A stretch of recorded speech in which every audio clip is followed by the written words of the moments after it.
ပညာမဲ့ဒီရလာတော့လူဘဝခန္ဓာကိုကာမဂုဏ်ခံစားဖို့အတွက်အသုံးချရပဲ၄ပါးသို့သွားသည်ပညာရှိရတော့ရလာတော့လူဘဝခန္ဓာကိုကုသိုလ်ရဖို့အတွက်အသုံးချရနိဗ္ဗာန်သို့သွားသည်အဲ့တော့ပြောရင်ဒီဘုန်းကြီးတို့ကယူဘက်ခန္ဓာပဲလုပ်တယ်ဘာခန္ဓာလဲယူဘက်ခန္ဓာဆိုတော့သူများချက်ပဲယူတယ်လို့ပြောတာပေါ်လဲလာရောတခါတည်းကကဲမလို့ဆိုပြီးတော့အာဟုဝါသဒအရှင်မြတ်လည်းလေးပေးလိုက်ပါဗျာဟောပေးစကားမကြိုက်ဘူးလေပေးဥပဆိုပြန်ပြောတော့တတ်တယ်ပြောတာပေါ့ကရုံးချုပ်ရှင်းလို့မရဘူးဟုတ်လား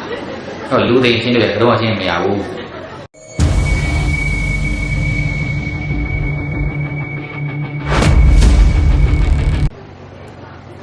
နောက်တစ်ခုကလူပြိတ္တာတဲ့နောက်တစ်ခုကပါလေလူပြိတ္တာပြိတ္တာဆိုတာတစီတွေတရေတွေမင်းသားတွေကြက်တွေဥစ္စာတော့အကုန်လုံးပြိတ္တာလို့ခေါ်တယ်တို့ပြီးတကူကလည်းရိုးရနဲ့တွေအားလုံးဒါပြိတ္တာတွေကြီးတယ်ပြိတ္တာတွေမှတ်တယ်သူတို့ဟာတဘောအားလုံးသူတို့ရဲ့ဝမ်းရည်ကိုရှာဖွေနေရတာတဲ့ဝါတယ်လည်းမရှိဘူးဘာလို့သူမှမလုပ်ဘူးထို့တူပဲတချို့လူသားတွေကလူတော်လာပြစ်ပါတယ်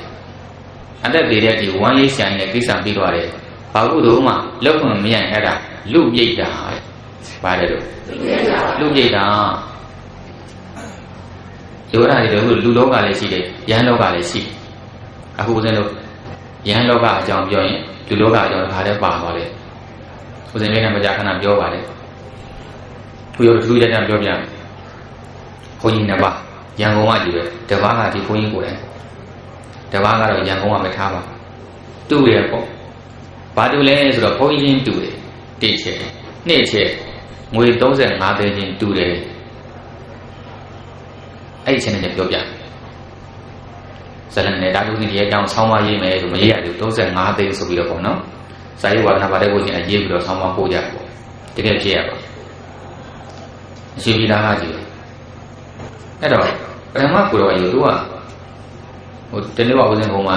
ဟောပါလည်းမဟုတ်ခဲ့တယ်လို့ပေါ့လူပြည့်ရဲ့ညင်တဲ့အကြီးကရည်ရွယ်ချက်ကိုဒီဘုန်းကြီးကအဆင့်အတန်းအနံ့ရတာအတွေ့အကြုံဆိုတာအာယုံ၅ပါးခံစားဖို့လို့ထင်တာအဲ့တော့သူကပညာနဲ့တက်တယ်လောကီဘွဲလောကဓာတ်ဘွဲဘာတိုင်းဘွဲအများကြီးရတယ်ဘာကုသိုလ်မှမလုပ်ဘူးရဟန်းများစုဆောင်းတိုက်တီဆောက်ကားတွေဝဲဆလောင်းတွေတက်အောက်ဆက်တွေနဲ့စိတ်ခံတာပေါ့ဗျာရေကတက်တာတွေအဲ့တော့သူကလူပြည့်ရဲ့အဓိကရွေးချက်ထင်တာမဟုတ်ဘူးပြတဲ့အဲ့တော့ဒီတဏှာတွေမှတ်တာပညာမဲ့ဒီရလာတော့လူဘဝခန္ဓာကိုကာမဂုဏ်ခံစားဖို့အတွက်အသုံးချရပဲ၄ပါးသို့သွားသည်ပညာမဲ့တဲ့ပုဂ္ဂိုလ်တွေကဒီလူဘဝကြီးကိုကာမဂုဏ်ခံစားဖို့ပဲအသုံးချရပဲကြဒီဘုန်းကြီးပဲကြတယ်အဲ့တော့ကာမဂုဏ်ဆိုတာဖိုမဆက်ဆံတယ်မဟုတ်ဘူးတဲ့အရှင်းကိုကြည့်ပြီးရတာခိုင်းကာမဂုဏ်နဲ့တခြင်းနဲ့နားထောင်ပြီးတော့ရတာခိုင်းတယ်ကာမဂုဏ်ခံစားတာပဲဒီဘုန်းနဲ့လေကောင်းကောင်းရှူနေကာမဂုဏ်ခံစားတာပဲဆောင်းကောင်းဟင်းကောင်းလေးစားတာလေကာမဂုဏ်ခံစားတာပဲနှုတ်ညံ့တဲ့သင်္ကန်းလေးဝိနှုတ်ညံ့တဲ့အိယာမှာကျင့်ရင်လေကာမဂုဏ်ခံစားတာတူတူပဲသူကအဲ့ဒီကာမဂုဏ်ခံစားတာလူ့ဘဝရွေးချက်လို့ထင်တာဒါကြရင်ငါဒီလိုလုပ်လို့ထင်တယ်မဟုတ်ဘူးဟောပညာရှိရတော့ရလာတော့လူ့ဘဝခန္ဓာကိုကုသိုလ်ရဖို့အတွက်အသုံးချရနိဗ္ဗာန်သို့သွားသည်ဆက်နေပဲပညာရှိရဒီလူ့ဘဝခန္ဓာကုသိုလ်ရဖို့အသုံးချပြီးတော့နိဗ္ဗာန်သွားတော့ကြဖို့ကြီးမတူအဲ့တော့ပြောရင်ဒီဘုန်းကြီးတို့ကယူဘက်ခန္ဓာပဲလုပ်တယ်ဘာခန္ဓာလဲယူဘက်ခန္ဓာဆိုတော့သူများချက်ပဲယူတယ်လို့ပြောတာဝေဒနာခန္ဓာမလို့ပြန်မဝေဘူးပေါ့ဗျာထောက်တဲ့ဘုန်းကြီးလည်းတတိထားဖို့အခုတော့ရိုးရိုးဦးစင်းအဲ့ဒီကြောင်ကြီးတာတော့ထိရောက်တယ်ပြီလားဦးစင်းကမေတ္တာပြင်စီးပွားရှာခြင်းနဲ့ဒီကြောင်ရေးထားတယ်ပြီးတော့ဖတ်အဲ့စာအုပ်ကြောင့်အခုဆိုရင်ယဟန်တွေအားလုံးပဋ္ဌာဟိတအများကြီးလုပ်တယ်အခုရေးရလို့နဲ့နာကိမှာပေါ်တယ်ခုနာကိလည်းပြောတယ်ဒီလုံးဝတန်ခါတွေအကုန်လာတဲ့ပြီးတော့သွားလို့ကြအများကြီးတန်ခါတွေတော့ပေါ့ဝမ်းသာတယ်ပေါ့နော်ဒါနာကိတွေကအစိုးရအပေါင်းပေါ့အစိုးရအမြတ်တစ်ခုရတော့ပဋ္ဌာဟိတလို့ယဟန်တန်ခါလုတ်တယ်တော့အရင်တော့မလုတ်တတ်ဘူးလောက်အောင်မလည်းမသိဘူးရတဲ့မြတ်ကြောင်းဆောင်ရတဲ့ပုံတာပဲဒုက္ခတွေမျိုးကုညီဖို့ဆိုတဲ့ရင်တတိမရကြအခုတော့မေတ္တာပြင်စီးပွားရှာခြင်းဆိုတဲ့ဦးနေတဲ့စာအုပ်လေးကြောင့်သိကုန်ကြပါပြီအဲ့ဒီမှာဦးဇင်းကယူဘခန္ဓာဘုန်းကြီးတစ်ပါးအကြောင်းပါတယ်အဲ့ဒီပုံမြင်လေးကတို့တော်ထိပါဘုန်းကြီးတကယ်ဖြစ်ရ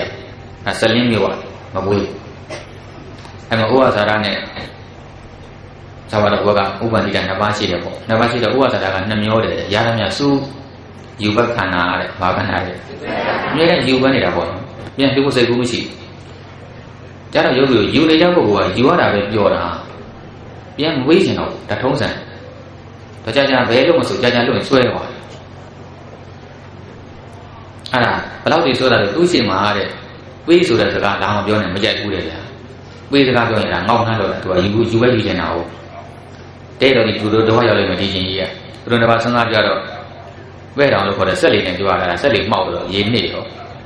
ဥပမာဒီကတော့ကံကောင်းတယ်ကံကိုရောက်သွားတယ်အဲ့ဒီဥပစာရာကြီးဆိုတော့ပေးစကားမကြတဲ့ဘုံကြီးရေထဲမြုပ်သွားမြုပ်သွားတော့အဝဘောအသိရှိတဲ့တရားတွေကကြည်ကျွမ်းတော့ဒီပေါ်နိုင်မဲ့နေရာမှာတခါတည်းလှေနဲ့သွားဆောင်တကယ်လည်းပေါ်လာတယ်ကွာဆိုပြီးသူက၃ချိန်ပေါ်တယ်မိုးသူတမ်းမှတ်တယ်ရင်းနစ်ပြီးသွားတယ်အဲ့ဒါပေါ်နိုင်မဲ့နေရာအေးဆောင်ပြီးတော့ကဲလိုက်ပြီးတာပေါ်လဲလာရောတခါတည်းကဲမလို့ဆိုပြီးတော့အဝစာရာအရှင်မြတ်လည်းလေးပေးလိုက်ပါဗျာဟောပေးစကားမကြဘူးလေပေးဦးကွာဆိုပြန်ပြောတော့ကျင်းတယ်မပေးတာမှလက်တော်မပေးဘူးသိလားအဲ့တော့ဥပမာလေးကြောင့်ပြောတယ်ရှင်ဗျာဒီကိုတော့လက်မပေးဘူးဗျာဆိုအဲ့ကိုတော့မင်းဘာမှမပေးဘူးကွာပေးတာမကြက်ဘူးတဲ့ဘယ်လိုပေးရမလဲဆိုပေးစကားမပေါအောင်ခဲ့တဲ့ဒုတိယအရင်စောင့်ကြတာပေါ့ဗျာဒုတိယအရင်ပေါ်လာတော့ဝါဆိုအဲ့ကြမှာစကားကိုပြောင်းပြောရတယ်အရှင်ဗျာဥပစာရဒီလိုလက်လေးကိုအလှခံလိုက်ပါဗျာအဲ့ဒီမှာအေးဆိုဆိုတက်ကျင်းပြတာများအဲ့ဒါလက်ပေးဆိုရင်အသေးခံဘုန်းကြီးပေါ့နော်နောက်တော့ဘုန်းကြီးတတိထားဖို့အခုပြောတဲ့ဘုန်းကြီးလူဘက်ခန္ဓာဘုန်းကြီးအဲ့ဒီတည်းနဲ့ရက်တော့ဆိုကြပါတော့သူတေမယောဂဖြစ်ရောအပြန်နမကန်ကြီးကြတယ်သူကလေပြောတယ်ငါစုထားတဲ့ငွေတွေကိုမိကန်တက်တာတွေကအကုန်ထုတ်ခဲ့ထင်တာပေါ့လေတခါတော့ဆရာတော်တောင်ဆုံးချိန်မှာလောကအတွက်အကျိုးရှိမှနေရလူကတော့လူခဲတော့မထင်နဲ့ပေါ့ယူလိုက်တော့35သိန်းရတယ်ကျန်တဲ့ငွေဆရာတော်ဘာလုပ်ရမလဲဆိုတော့အဲ့ဒါဟုတ်တဲ့ပိတ်စာနဲ့ထုတ်ပြီးတော့ငါလက်မောင်းမှာခြီးပေးလိုက်အဲ့လိုတကယ်ဖြစ်ရကျင်းတယ်လို့ဘယ်တော့ပညာမဲ့လဲတည်းသူ့စိတ်ထဲမှာဒီ35သိန်းကိုလေနောက်ဘဝတွေယူသွားမယ်ယူသွားလို့ရမယ်လို့ထင်တာအဲ့လိုခြီးပေးပြီးမှရက်စုသေးရောပါသွားလိမ့်လားအောက်ကူပဲပါသွားသူလည်းသိတဲ့နဲ့ပြန်ရဲ့သူ့တူပါပြေးတာအခါတည်းလက်မောင်းထွက်တယ်ပြီးထွက်ပြေးသွားတယ်အစားနာမတွေ့ရဘူးခါတည်းခိုးပြေးသွားချုပ်လို့ယူပြေးသွားတယ်အဲ့ဘုန်းကြီးကဘာဖြစ်လဲတဲ့အကြောင်းမှာတိတ်တာကြီးတင်ခုထိမချုပ်သေးဘူးညာဆိုရင်သူဝယ်ထားတဲ့ကားကြီးကိုလေမရှိတင်ခဲ့ပေါ့ဗျာသူဝယ်တာမကြတူတူပဲတေးသွားတာဟုတ်ဒါပုံနဲ့လက်နဲ့လာပုံတာလေကောင်းမှဖတ်လည်းမရဘူးရှိကဘုန်းကြီးကောင်းပါသူလည်းနောက်မှလိုက်ဖတ်တာမပြေဘူးပေးလို့လည်းမရဘူးတန်းပြောတာပေါ့ကရုံးချုပ်ရှင်းလို့မရဘူးဟုတ်လားဟောလူသိရှင်းလို့လည်းကရုံးရှင်းမရဘူးဒါတော့ကြောက်စရာကောင်းတယ်နော်အဲ့ဒါပြည်တယ်အဲ့ပုဂ္ဂိုလ်ကထားချစ်စဲရလာတဲ့လူ့ဘဝခန္ဓာကိုယ်ကကာမဂုဏ်ခံစားဖို့အတွက်အသုံးချပြီးအပယ်သွားတာမနဲ့နာဘူးလားအဲ့လိုမဖြစ်စေနဲ့ပြလိုက်ဆိုအထုပ်ကလေးတပြင်းပြင်းအထုပ်ရှင်သေးလို့သွားကျန်တဲ့သူတွေဝေလို့စားအထုပ်ရှင်မှာအလကားဘာကမှလည်းပါမသွားပေရွာကြတော့အပေလားနိဗ္ဗာန်ရောက်ဖို့အခက်တာအဲ့ဒါဦးဇင်းတို့တတိယဣပိဓိကဆရာတော်ဥပ္ပောဒနာဆုံးမတာလူတော်ရင်ဟောထုတ်ပြီးထုတ်လိုက်ကြတာတဲ့ဆွေတုပ်တွေငွေတုပ်တွေပေါ့နော်ပစ္စည်းတုပ်တွေပေါ့အဲ့ဒီထုတ်ခြင်းတေလူသွားတော့ကျန်တဲ့သူတွေဝေစားတာပါပဲအထုတ်ခြင်းတော့လက်ကားဘာမှလည်းပါမသွားဘူးဒီကြတဲ့ဒိဋ္ဌုကြီးဆိုတော့အပေကြအောင်သေးဖြစ်တိတ်တာပုံရောက်မှာတော့အပေကြမှာနိဗ္ဗာန်နဲ့ဝေးပြီတာလေးတဲ့လူဘဝနိဗ္ဗာန်နဲ့အနည်းဆုံးနေရပဲမဝေးစေနဲ့မဝေးခြင်းလူဘဝနေရာမှာကာလပတ်လို့ငွေလဲရှာကုသိုလ်လဲရှာကြနီးမျိုးဆိုတဲ့ကုသိုလ်လုံးကြကိုချင်းချင်းထောက်ပံ့ကြကူညီကြ